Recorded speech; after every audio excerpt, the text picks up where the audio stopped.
Olá, seja bem-vinda, seja bem-vindo a mais uma produção do Estadão Blue Studio no 6º Congresso Internacional de Educação Parental. Eu sou Camila Silveira, jornalista, e para esta conversa eu recebo a neuropsicopedagoga e escritora Isa Minatel para falar sobre um ponto central. Como e quando a escola chama para a conversa certa?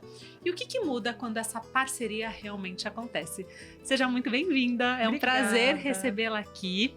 Bom, a gente vai falar então sobre esse tema que afeta todas as famílias, né? Sim. No seu trabalho, Isa, que você tem observado, como que funciona, né? Você percebe muito isso, que às vezes as escolas falam que não chamam os pais para a conversa certa, as famílias relatam isso, e as famílias também falam, não tenho tempo suficiente, ou a escola fala, a família não participa o suficiente, enfim, é uma lacuna de comunicação, né? O que você observa? Como que é esse cenário real na sua vivência, na sua experiência?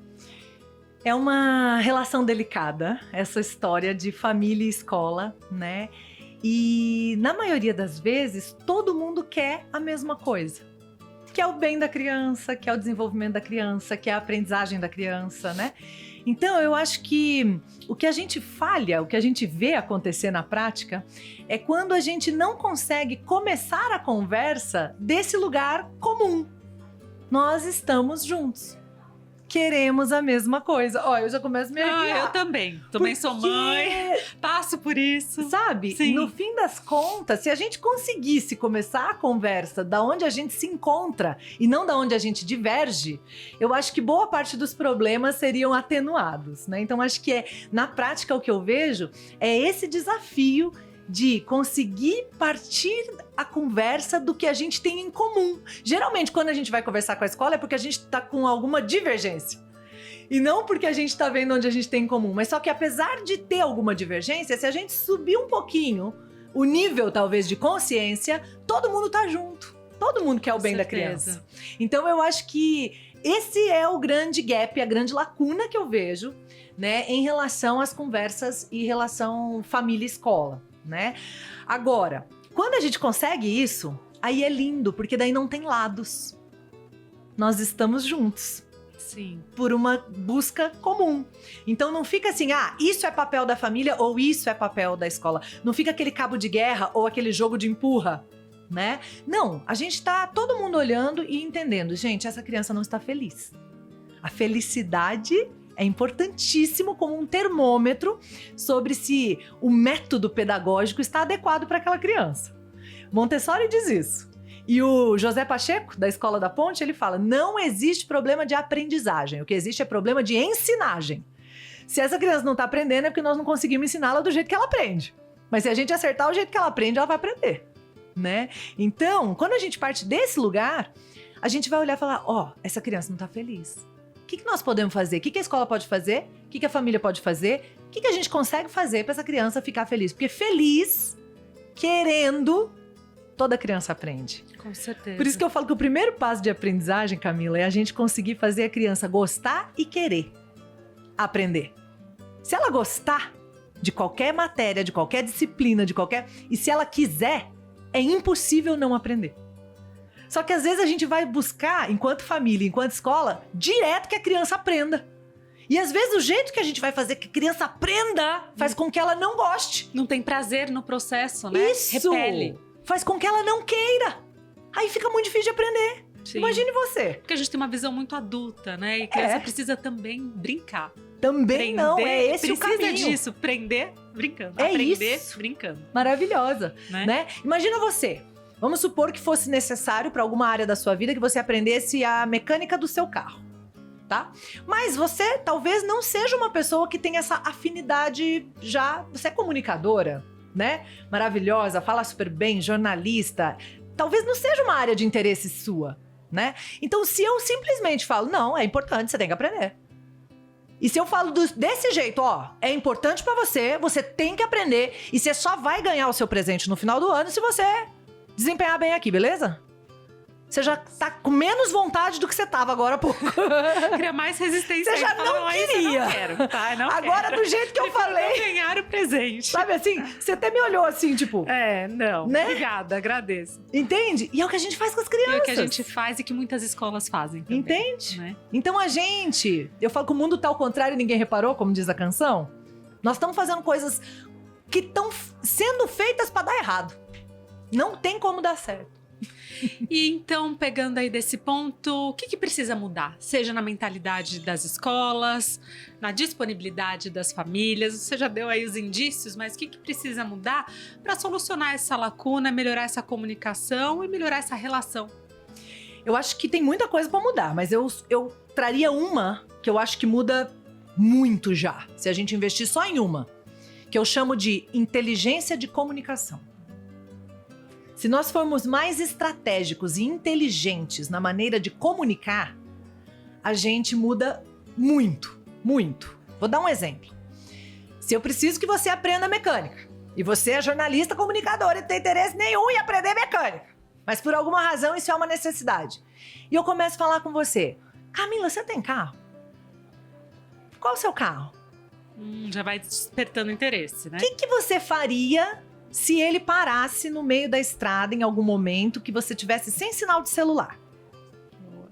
Vai estimulando a pensar em soluções. Foi tão interessante porque o seu rostinho, na primeira vez que eu falei, você fez assim pra mim, tipo, é sério que ela tá falando assim comigo, né? E agora que eu fiz isso, sua sobrancelha subiu assim, ó, que é um sinal claro de interesse. Né? Você começa a se abrir pra aquilo. E eu não falei que você tem que aprender, eu comecei a te fazer perguntas. Perguntas sobre a tua vida. Quando eu fui fazer perguntas para vincular você com a mecânica, eu não falei da mecânica, eu falei de você. Como que você é com essa história? Como isso se encaixa na sua vida? Qual o sentido disso para você? E isso para as escolas e para as famílias, né? Todo mundo, todo adulto deveria fazer isso, inclusive entre adultos, tá? Não só entre crianças e adultos. Mas é isso, a gente devia ir por esse lugar de aprimorar nossa inteligência de comunicação. Para conversar com a criança e para conversar entre adultos. Sim. Relação família-escola. Ao invés da gente ir, por exemplo, para a escola, brigar com alguém porque ouviu que a criança não foi bem acolhida, bem tratada em alguma situação de conflito, muitas vezes a família chega brigando na escola, né? Ao invés disso, a gente chegar e falar assim, todas as histórias têm várias versões. Eu estou com uma versão que me faz ter vontade de brigar. Deixa eu ouvir as outras versões. Isso é uma inteligência de comunicação. Deixa eu ouvir as outras versões, deixa eu ouvir a professora, deixa eu ouvir a coordenação. E aí depois que eu ouvir todo mundo, deixa eu digerir um pouquinho essa informação e ver o que eu vou fazer com isso.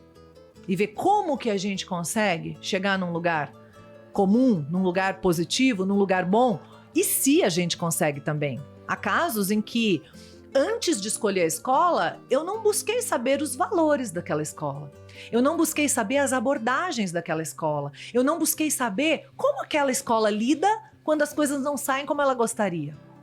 O que ela faz diante do erro? O erro é utilizado como mecanismo de aprendizagem ou o erro é punido? Porque se eu não concordo com a abordagem da escola, com como ela lida com conflitos e erros, com a abordagem que ela tem com a criança quando considera que a criança cometeu algo grave, um erro grave, então eu já nem devia colocar meu filho lá. Não é? Nesse sentido, quais perguntas que você considera que são necessárias e importantes que sejam feitas pelas famílias, principalmente nesse momento de escolha da escola, que é um momento tão importante, tão difícil, né, desafiador, porque a gente sempre idealiza aquela escola perfeita que não existe. Sim. Todos estão num processo, mas a gente pode perguntar o que é importante para nós. E para você, na sua visão, quais são essas perguntas? Eu tenho algumas que eu gosto e sempre oriento. Uma delas é: o que acontece quando as crianças brigam? Essa eu também sei, eu faço. Não é boa? Eu fiz. Não é? Qual é a condução quando tem um conflito entre as crianças, né? Quando a criança comete um erro grave. Foi o que você trouxe não agora, é? né? Qual é o caminho? Quais são os mecanismos de lidar com essa situação? E você vai saber na resposta. Se falar, a gente tem advertência, suspensão, você sabe que é punitivo.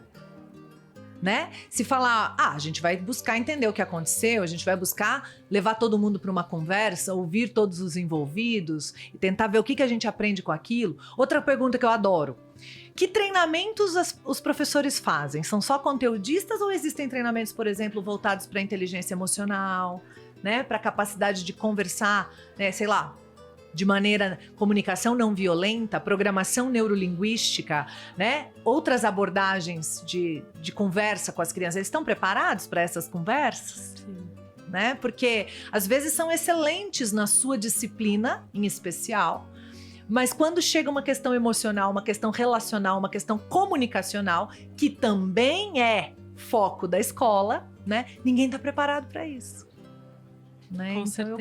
eu gosto de saber um pouco que tipo de treinamento tem. É só de conteúdo ou tem treinamento também de comunicação, de relações humanas, né? Excelente. Isa, eu queria que você falasse um pouco no que você já observou na sua trajetória, porque você traz muitos exemplos, né? Muitos exemplos práticos. O que você já observou em momentos, em ocasiões em que a escola efetivamente envolveu as famílias numa solução de problema de um modo efetivo mesmo, e colocando educação parental no cotidiano, ali na prática, né, não só em palestras, Sim. e que podem ser replicados, né, que você já observou exemplos, modelos que podem ser replicados para outras escolas. Sim, sim. É tão interessante você falar isso, Camila. Tem uma prática de uma escola que eu até passei um bom tempo junto, e que eles faziam um encontro mensal para as famílias com educação parental.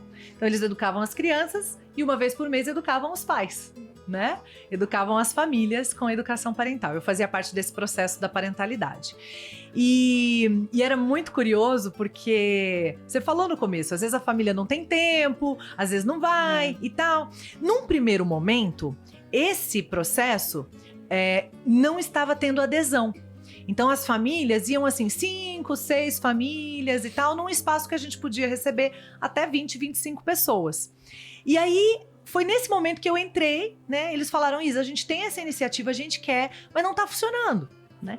Aí eu comecei a fazer parte do processo, visitei uma vez como estava sendo feito. E aí no final fiz um diagnóstico, falei, gente, do jeito que está sendo feito, foi dito, por exemplo, a gente não deve dar um doce para a criança querer vir na escola. Mas não foi dado o que é para fazer, então. Eu falei, então eu tinha o recurso do doce, agora eu tô sem recurso nenhum. Pois Tudo bem que o recurso do doce não era indicado, mas ainda assim era um recurso, Sim. né? E agora eu saí sem recurso nenhum. Então, enquanto a gente estiver fazendo esses encontros, que os pais saem com menos recursos do que chegaram, eles não vão querer vir. Então aí eu entro num processo de culpar as famílias não querem, as famílias não gostam, as famílias não valorizam. Não é verdade. Resistem, né? Não é verdade. Elas não querem, não gostam, resistem, quando o que é apresentado não ajuda. Com certeza. Não é colocado de uma forma que é recurso para elas, né? E então a gente reestruturou e aí fazíamos esses encontros entregando recursos, com foco em que a família saísse com mais recursos do que chegou.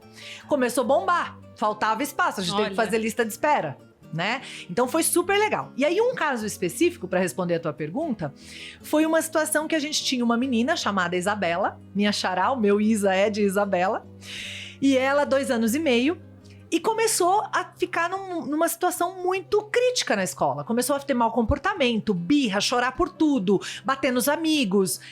Isabela estava terrível. Era essa, né, a conclusão. E aí, como a gente estava presente naquela escola, eu tive a reclamação da professora e eu tive a reclamação da família. E aí a gente foi tentar entender o que estava acontecendo. A mamãe da Isabela estava esperando um irmãozinho. Estava quase para nascer. Isso explica tudo. Com certeza. Né? Isabela, quando vai receber um irmãozinho, ainda que ele não tenha nascido, já sente emocionalmente toda a ameaça do seu território emocional. Tá reagindo, né? Está chegando alguém inconscientemente que rouba atenção, rouba a mamãe, rouba espaço. Será que eu terei ainda o amor da mamãe? Ela vai ter um bebezinho. Será que ainda vai ter espaço para mim? Será? Então tem um monte de será numa cabecinha, num emocional, num coração de 2 anos e meio, né? E aí, quando eu disse, olha, agora Isabela não precisa ser... os nossos critérios com a Isabela podem ser mais baixos. Isabela não precisa corresponder. Vamos baixar o sarrafo, só amor, só ajudar a Isabela. Na hora que ela estiver envolvendo num conflito, alguma coisa, a gente tira, né? Acolhe, né? Oi, Isabela, o que você tá precisando, minha querida? Não precisa bater no amigo, não. Vem cá, tal. Puxa pra cá, conversa com ela, dá nome pro que ela tá sentindo. Acolhe e redireciona sempre, né? E a família faz o que Isabela tá pedindo. Isabela tá pedindo ajuda que já não pedia. Aí a mãe falava assim, mas se eu fizer, vai nascer outro bebê, eu vou ter 2 bebês. Eu falava assim, a tendência nossa é pensar isso, mas é o contrário. Quando você atender, ela vai falar, não estou em ameaça. Mesmo com o outro bebê chegando, eu tô pedindo e ela tá vindo. Então ela vai abaixar a guarda, é o contrário do que a gente pensa. Menina, com 6 dias do bebezinho nascido, essa mulher apareceu na escola, nesse encontro mensal. Eu falei, o que você está fazendo aqui com o bebezinho tão novinho? Ela falou, eu só vim agradecer. Porque essas orientações que estavam contrárias ao que a gente imaginava, não, ela tem que crescer, porque o bebê tá nascendo. Eu falei, não, pega no colo de novo, dá na boca de novo, troca a roupa de novo, que ela vai se acalmar e voltar a crescer. Ela falou, foi exatamente isso que aconteceu. E agora o bebê nasceu, ela tá super tranquila. Então é lindo quando a gente tem a orientação adequada. E às vezes a orientação adequada não é óbvia. O óbvio é pensar, eu tenho que desfraldar, o bebê vai nascer. Ela tem que comer sozinha, agora eu vou ter outro bebê. Ela tem que funcionar. Às vezes não é óbvio. Às vezes é um passinho pra trás e depois tudo pra frente. Sabe? É lindo quando a gente tem consciência do que tá acontecendo. Por isso que eu falo da pedagogia do invisível. A gente fala da disciplina do equilíbrio, né? Que é a nossa metodologia e é conhecida como pedagogia do invisível. Porque você não tem que responder só ao que você vê. Você tem que responder principalmente ao pedido invisível que aquele mau comportamento da criança faz. Aí tudo se resolve, é lindo. Reparar bem no que não é dito, né? Também. É isso. Leminski já falava isso. É isso. Isa, com essa conversa, com essa mensagem, com esse exemplo lindo, a gente encerra aqui o nosso bate-papo. Gostaria de ficar muito mais, mas infelizmente nosso tempo acabou. Maravilhoso. Muito obrigada, viu, pela sua participação, por essa troca e que essa conversa inspire novas formas de diálogo e parceria entre famílias e escolas. Se Deus quiser, Camila, essa é a minha oração. Eu posso dar um último recadinho? Pode, claro. Já que a gente falou de escola, já que você puxou essa conversa para esse lugar que eu adoro, a gente está com uma pós-graduação em neuroeducação parental com ênfase na metodologia disciplina do equilíbrio, que é também para educadores, orientadores parentais, educadores parentais, né? E pessoas de escola que fazem essa interface com a família. Então fica aqui o convite para quem quiser também conhecer mais, saber mais, só procurar a gente no direct, no Instagram, a gente conta tudo. Excelente, fica o convite então, obrigada mais uma vez. Muito obrigada também a você que nos acompanhou. Até a próxima conversa. Tchau!